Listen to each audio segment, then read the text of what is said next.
Hey, what's going on, Read My Lips people? We are back. We are back.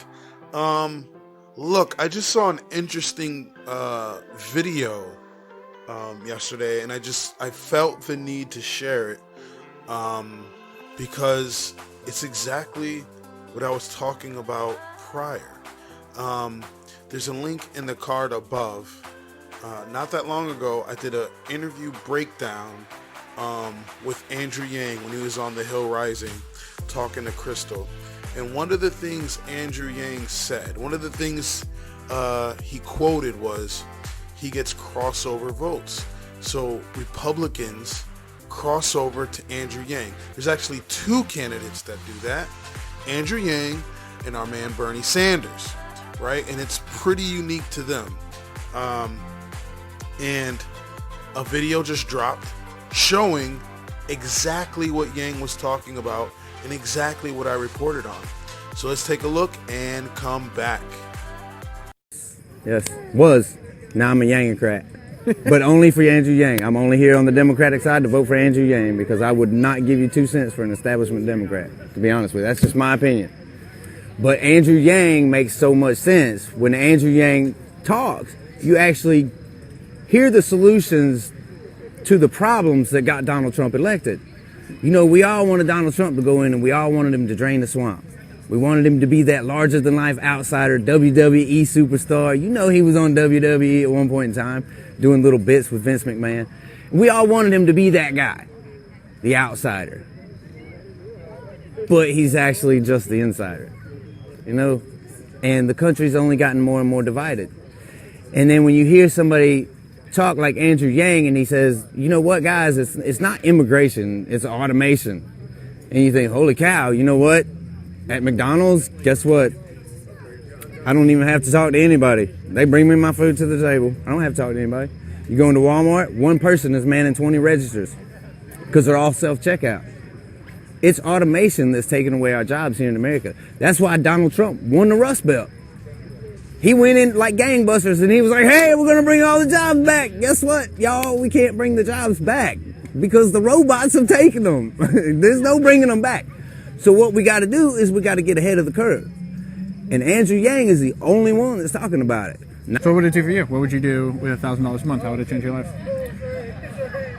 You know, I think about that and you know, we pay bills just like we do now, you know.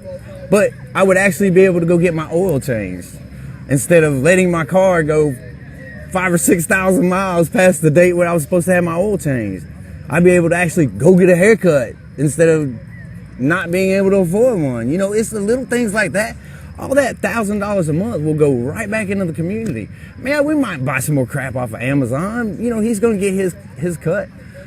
But the fact is, it's going to go to car repairs. It's going to go to pay for daycare. It's going to go to pay for food, the occasional night out.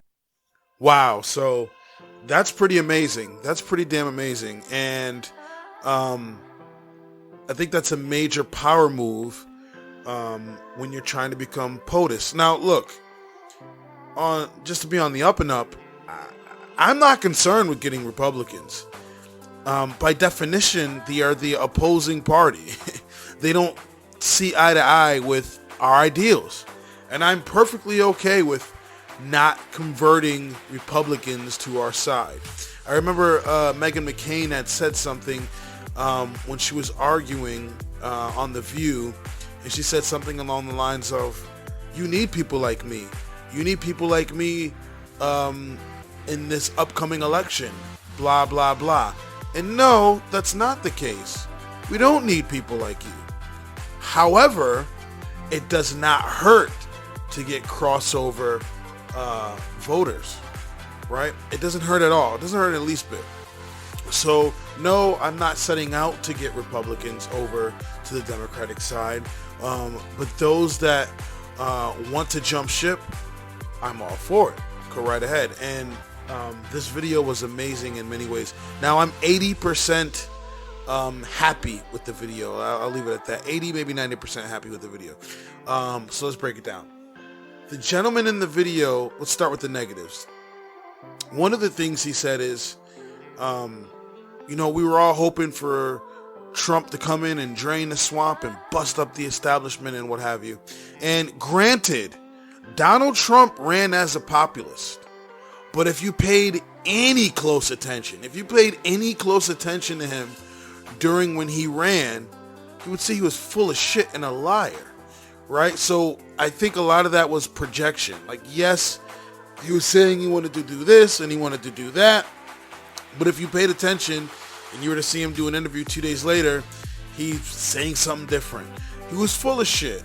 And they really projected that onto him. They took the pieces of speeches that Donald Trump made that they liked, and they held on to it, and they ignored the speeches he would make or the statements he would make that contradicted the original statement. So yes, a lot of people put hope in the fact that Donald Trump would bust up the establishment and that he'd be different, but they were wrong. They projected onto him that he was going to drain the swamp, but if you listen to him, he was part of the swamp, and when he got in, he showed it, right? So that's my first issue. When I was watching that election, not at one point ever was I convinced that Donald Trump was going to do any of the things he was saying he was going to do, and I was right. The other thing he said that I disagree with is the jobs are gone. They're not coming back. That's not true. That's not true. You can get the jobs back. So I don't agree with the mindset that they're gone and, it is what it is. I do think a lot of jobs can be saved. Besides those 2 points, everything else he said was spot on. It was spot on, especially when he said, what am I going to do with that $1,000? Pay the bills, get an oil change, have enough money that after I paid everything, I can get a damn haircut.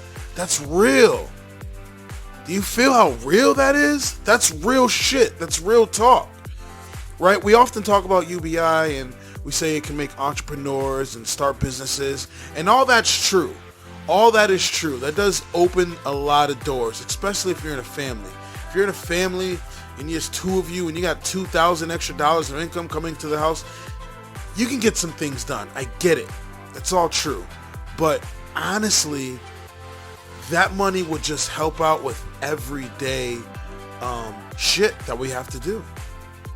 That we don't have to crunch the numbers and move this money here and not pay this bill at this time because I won't have enough money to put gas in the car the next day. Or I won't have money to get a haircut. Or I won't have money to get oil change or the tires rotated or a tire alignment or put new tires on the car for the winter.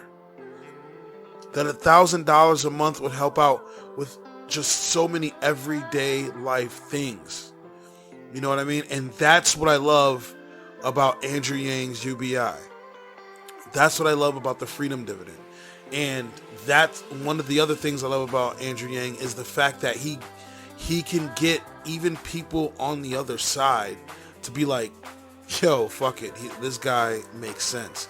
And Bernie does the same thing.